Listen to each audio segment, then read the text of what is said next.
Oklahoma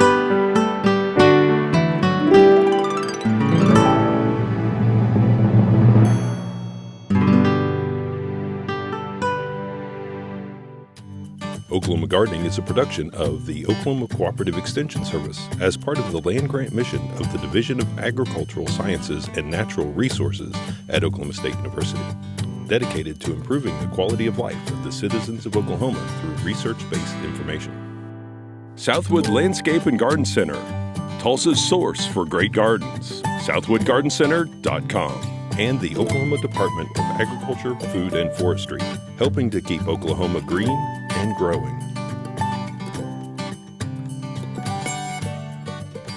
Today on Oklahoma Gardening, OSU Extension entomologist Rebek joins host Casey Hinches to discuss crepe myrtle bark scale.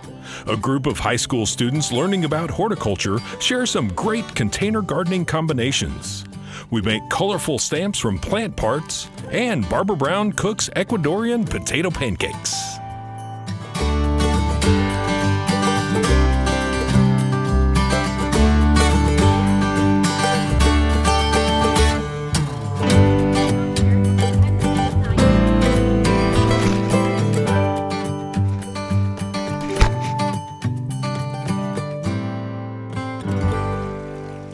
We are joined again today by Dr. Rebek, OSU Extension horticulture entomologist. And Dr. Rebek, thanks for coming. I want to ask you about our beloved crepe myrtle. We always loved it because it was, you know, strong, low maintenance, and didn't have any real pest problems. Right. But we have a problem now with it. Yes, crepe myrtle bark scale. Yeah. For just over a decade now, we've been dealing with this relatively new pest of crepe myrtle. Crepe myrtle bark scale is a soft scale, so it's related to azalea bark scale, if you're familiar with that. So it's a plant sucker, piercing, sucking mouth parts, feeding exclusively on the bark of the plant. Okay. So the thing about scales is that they actually cover themselves with kind of a thick coating that's impenetrable a little bit. Yeah, it's a waxy scale covering. All the insect parts, if you will, are underneath that protective coating. So how do we know whether we have it, first of all? What are we looking for? Oh, you'll notice it. The nice waxy scale coating, as you mentioned, it's kind of a cottony mass, white in coloration. You'll see that all over the bark of the plant. This is a soft scale, so it produces honeydew. So you'll see that sticky waste product all over the plant. Okay. You might see ants visiting that honeydew as a food source for them, and black sooty mold might be growing on that honeydew as well. Okay, so it could be black, it could be white on there, and it's just messy, basically. It's messy, yeah. It reduces the aesthetic quality of the tree overall. All right, and so also what will it do? You mentioned the aesthetic quality, not only what we see from it, but what's it going to do to the leaves or the health of the plant overall? Well, they very rarely is there any documentation of it killing plants, but they do reduce the aesthetic quality, as I mentioned, and as well as flower quality and quantity. So now we know we might have it based off of those symptoms. What do we do about it? If it's practical, smaller tree or shrub, not too many in the landscape, we can use a soft brush and a mild solution of dish detergent and just basically scrub them off the bark, washing off any of the black sooty mold that might accumulate as well, any egg masses that are there with the female scales that we're removing. In the wintertime, you want to follow that up with an application of dormant horticultural oil. So it's about a 3 to 4% solution of that horticultural oil in water. Okay. Get thorough coverage of the plant. And basically that suffocates them, right? It does, yep, it suffocates them. And then you just want to continue that, follow up with monitoring over the course of the next few seasons, looking for any further signs of trouble from any of the scales that might have escaped those two treatments, the combination of the brushing and then the horticultural dormant oil. Okay, and so what if I have one that's just so large I can't get up there and brush it and clean it and use soapy water? How do I treat that? Call an arborist in that case. They will be able to make, for instance, a dormant oil application for a larger landscape tree like that. They could do that with a bucket truck. They have the specialized equipment to get up and do that. We do not recommend anybody try to do that themselves, climbing a large ladder to reach 25, 30 feet tall areas of that plant to treat it or to scrub it. And kind of a last-ditch effort might be to crepe murder, cut it off at the base and start over and let it regrow. A lot of people do that anyway, and so that's a tried and true 100% effective if you just cut it all the above ground plant material back and then let it regrow. But you still have to monitor for the potential for reinfestation on down the line. I mean, yeah, we know that crepe myrtles are tough. They can handle being cut way back, and they can also handle this pretty well, but it just lessens the quality of them It does. aesthetically. Absolutely. So where are we seeing this pest? Primarily in Oklahoma. There's about 13 counties that are infested. Initially we started seeing it in the southern portions of the state because it was predominantly found in the Dallas-Fort Worth metroplex. But since then we've got 13 counties, and I'm getting most of my calls from the highly populated counties of Tulsa and Oklahoma County. Okay. Does it move through wind or? Yeah, the scale crawlers are the dispersive stage. That's that first instar nymph. That'll get blown by wind, and so eventually if there's an infested tree nearby, yours could be next. All right. Well, thanks for giving us a heads up and also the treatment. Absolutely. Thank you.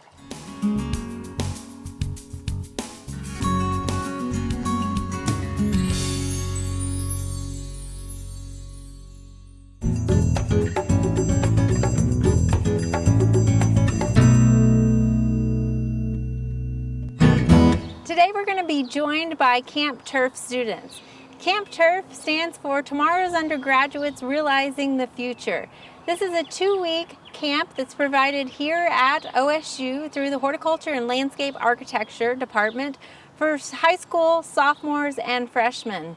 This is an opportunity for these young students to come and learn about the career of horticulture as they explore the different greenhouses and laboratories, learning from our professors firsthand. For more information about Camp T.U.R.F, you can visit the website. Today's Camp T.U.R.F students will be putting together container gardens. Hi, my name is Alexia. I'm Lily Jiang. And I'm Lyrica Ola. Hi, my name is Eamon. Hi, my name is Ryder. Hey, my name is Linnea. It's Caitlin Pinkerton. Hi, my name's Maddie Hutcherson. Hi, I'm Tara Paycheck. Hi, I'm Tara Olson. Hi, I'm Everett Darty. Hi, I'm Landon Thomas. My name is Michael Wilkerson. My name is Joshua May. My name is Ryan Kelly. Summer Brown. Hello, I'm Alana. Hello, I'm Atira. My name's Caleb Peary. And my name's Tyler Wallace, and today we're going to be talking about container gardening.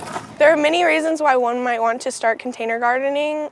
For one, it's way more portable. And two, it's easy to maintain.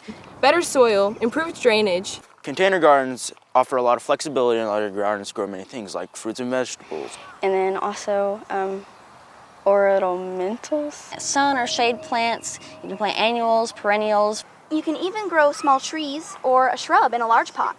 If you would excuse me.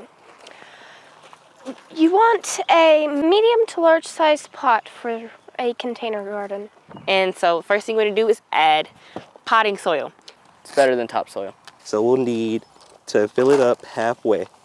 Even this out a little bit.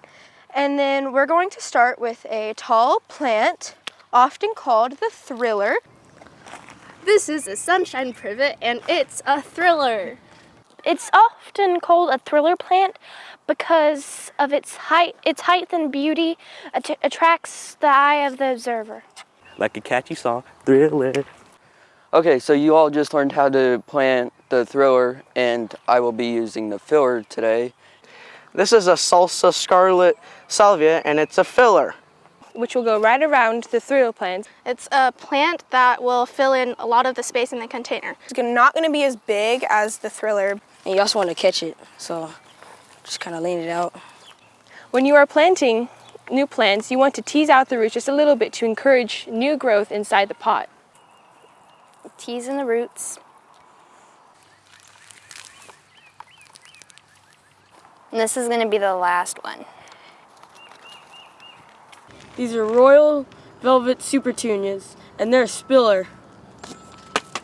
Typically, the spiller plants are sort of like a ground cover, and today we're going to be using creeping thyme. So you need to take your plant out of its pot.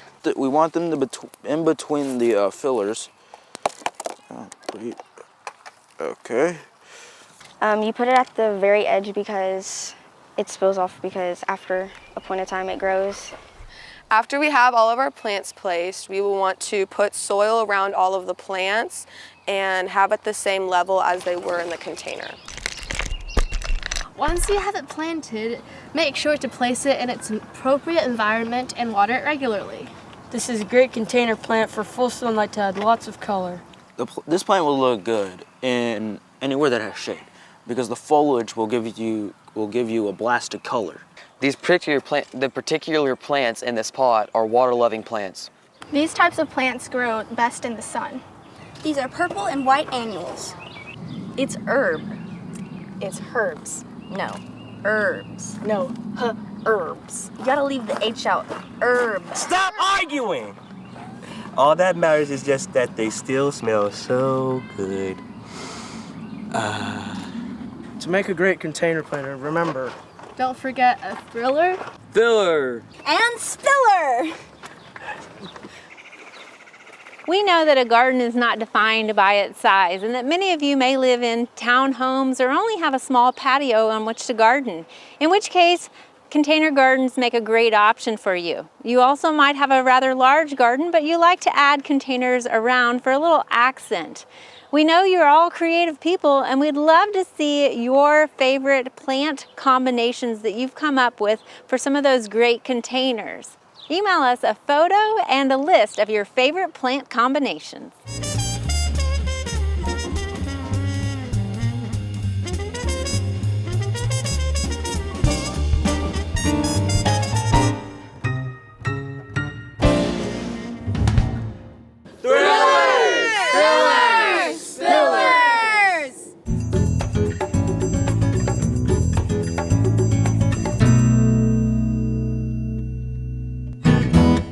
Okay, today we're going to have fun with fruits and veggies. We're actually going to make art with them. We're not going to carve them, we're going to use them to make stamps to stamp on paper using paint. So I brought an assortment of fruits and veggies today, and we're going to see what kind of fun shapes we can make and put on this paper. All right, one thing I got is a bell pepper. I'm hoping that when I cut it, it looks like a clover pattern. So we're going to see what I get when I cut this. All right, so now I have a clover pattern, and I don't want this stuff to get in the paint. I just want it to be the outline. So I'm going to kind of cut that other stuff out so it doesn't get on the same level. All right, so now I have an outline of a clover, and I'm going to rub it in some paint and put it on the paper and see what we get. And since it's so big, I'm just going to use a paintbrush.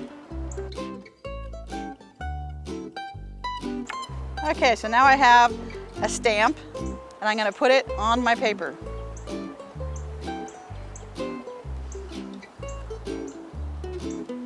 That didn't come out like I hoped, but it's still pretty good. Another thing that's fun is the mushroom shape. So I'm going to use a toothpick to hold that, and I'm going to dip it in some paint. Make sure I got a little mushroom shape there. And I'm just going to put it in the middle of my bell pepper. Kind of tap it down to make sure everything touched it. I'll try it again. There we go. That's better. Maybe I'll do another mushroom too.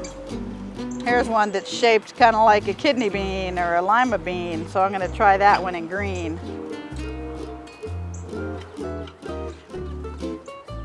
All right, now I don't know if you know this, but most times when you cut an apple, you cut it like that. But if you cut it sideways, there's a special shape inside, especially if you go right through the core. You get a little star. So we're going to see if we can get that star to show up in our paint.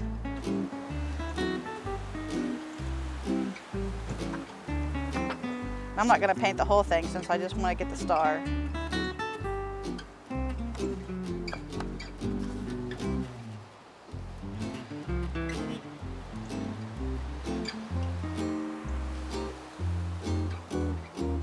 Well, kind of.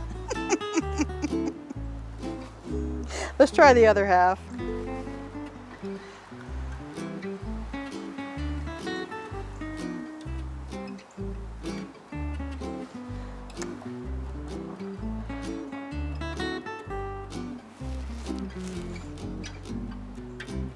Oh, it's a little bit better. And obviously if you practice, you'll get better and better at this.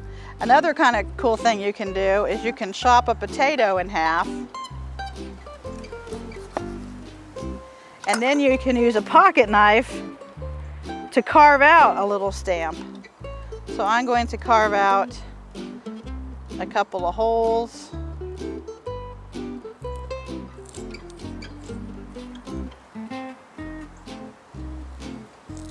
Make them kind of big so that it's more obvious what they are. And then I'm going to try to make a smiley face.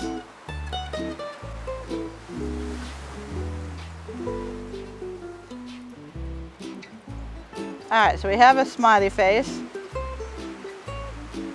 We'll see how that turns out. I'm going to try drying it off. See if maybe that helps with the paint.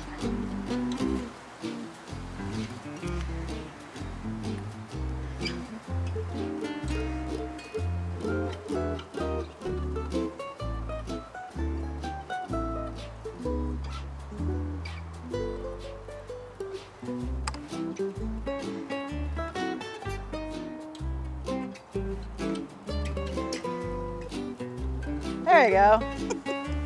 Then later when that dries, I can take some black magic marker and put little eyeballs in it if I want to.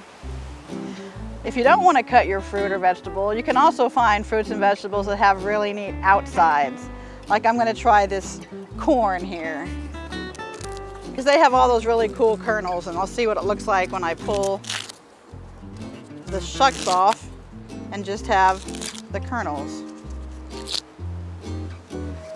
Okay, so we'll see what this does with all these little squares.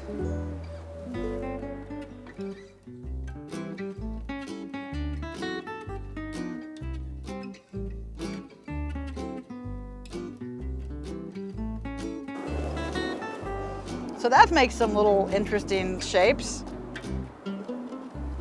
And you could do that across the whole paper if you wanted to.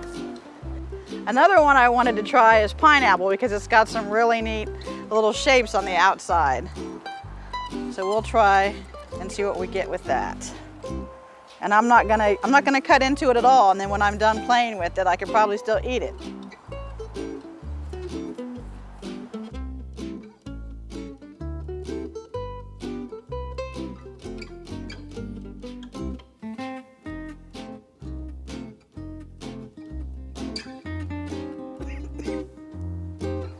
This is a good activity to do on long summer days or rainy days when the kids are looking for something to do. So parents, since it does involve sharp knives for some of these, you're going to want to make sure you're there when your kids are using them. But you can use this not just on drawing paper, you can also use it on wrapping paper, and you can wrap gifts in it. You could make little greeting cards. So use your imagination and have fun with this any way you want to see it.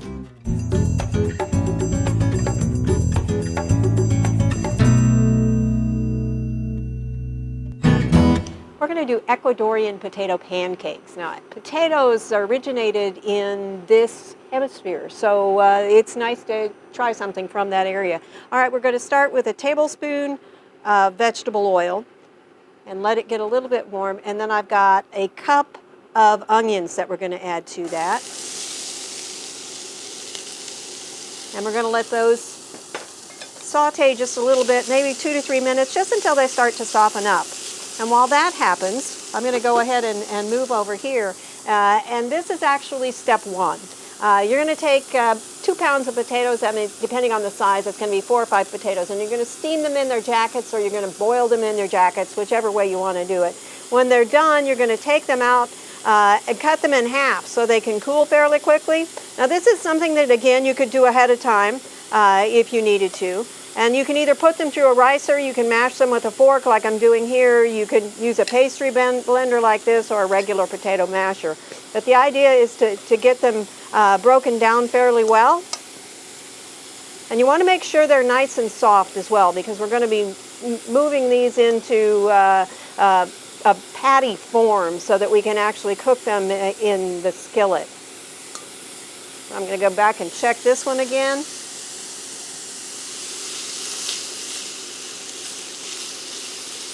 Okay, this is going to cook, as I said, 3 to 4 minutes. I'm going to go ahead and move on to the next step. Well, actually, I think I'm going to wait and let these soften up because I want to fold those into those potatoes in a little bit.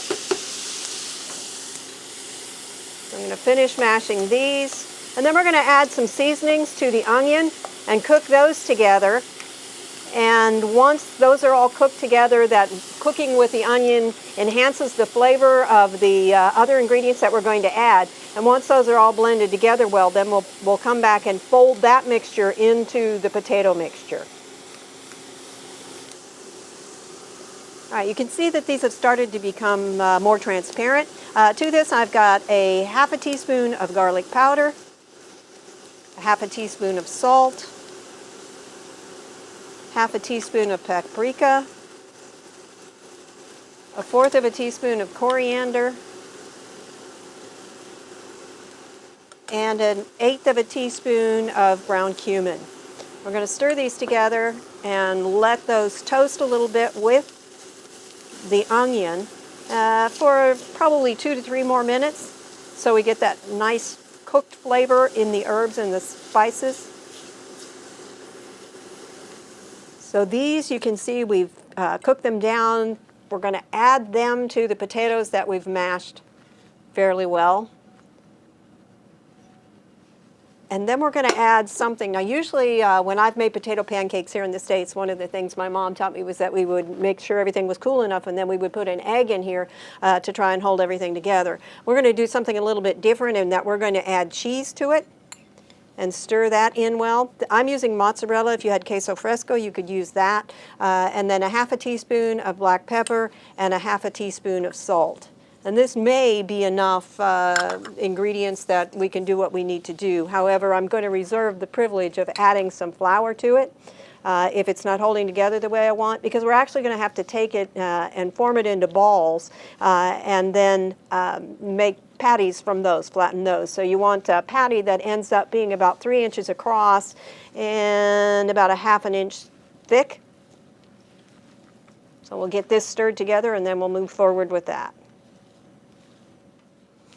You can see that it would form into a patty, but it's a little bit soft, and so I'm going to stir in. You could stir in anywhere between a fourth to a half a cup of flour to this, and kind of work it like you would a dough.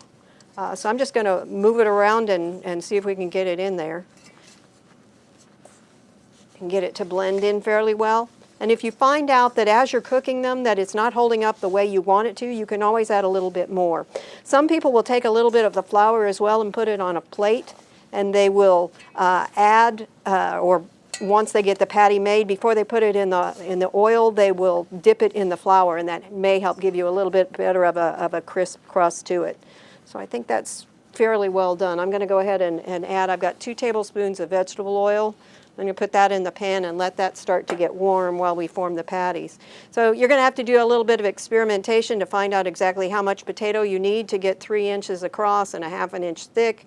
It's going to be a little bit bigger than a walnut, but there you go. There's one of them ready, and we'll just keep going until we've used all the potato mixture.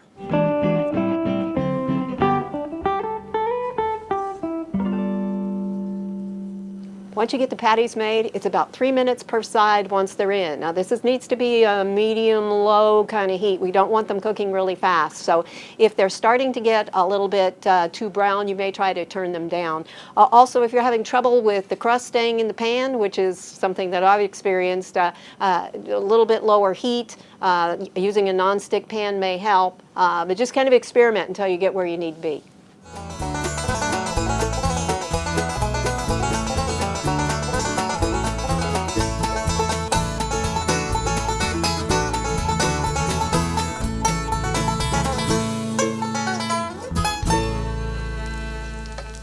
These have been on for about 3 minutes on each side. You can see that both sides have gotten that nice toasty color. Now, if you decide that you've used more oil than you want, you could potentially put this onto a paper towel, but they're really not strong enough to withstand draining the way some of the other things like a sausage patty or a ground beef patty would. And there you go. This would be a serving, a couple of patties of Ecuadorian potato pancakes. It's really fun to try something from a different culture, something that you aren't familiar with, and see how familiar it is to the kinds of things that you grew up eating anyway. I hope you'll try this one. For Oklahoma Gardening, I'm Barbara Brown.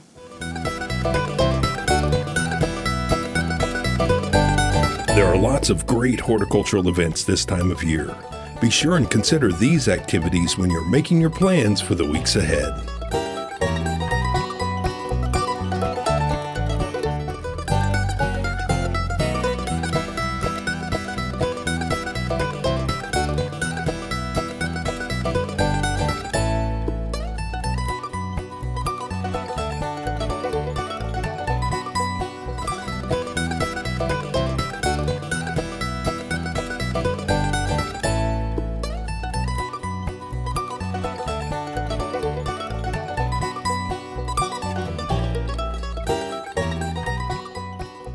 Next week, Casey digs potatoes. We help you grow your own tropical paradise. And at the Regional Food Bank of Eastern Oklahoma, Barbara Brown talks to their executive chef about their food service programs, and then the two team up to cook a delicious, healthy meal. We hope you join us then for more TV You'll Grow to Love. To find out more information about show topics, as well as recipes, videos, articles, fact sheets, and other resources, including a directory of local extension offices, be sure and visit our website, oklahomagardening.okstate.edu. And we always have great information, answers to questions, photos, and gardening discussions on your favorite social media as well. Join in on Facebook, Twitter, and Instagram. You can find this entire show and other recent shows, as well as individual segments on our Oklahoma Gardening YouTube channel. And tune in to our OK Gardening Classics YouTube channel to watch segments from previous hosts. Oklahoma Gardening is produced by the Oklahoma Cooperative Extension Service as part of the Division of Agricultural Sciences and Natural Resources at Oklahoma State University. The Botanic Garden at OSU is home to our studio gardens, and we encourage you to come visit this beautiful Stillwater jewel. We wish to thank our generous underwriters, Southwood Landscape and Garden Center, and the Oklahoma Department of Agriculture, Food, and Forestry. Additional support is provided by Pond Pro Shops, Green Lake Nursery and the Garden Debut Plants, and the Oklahoma Horticultural Society.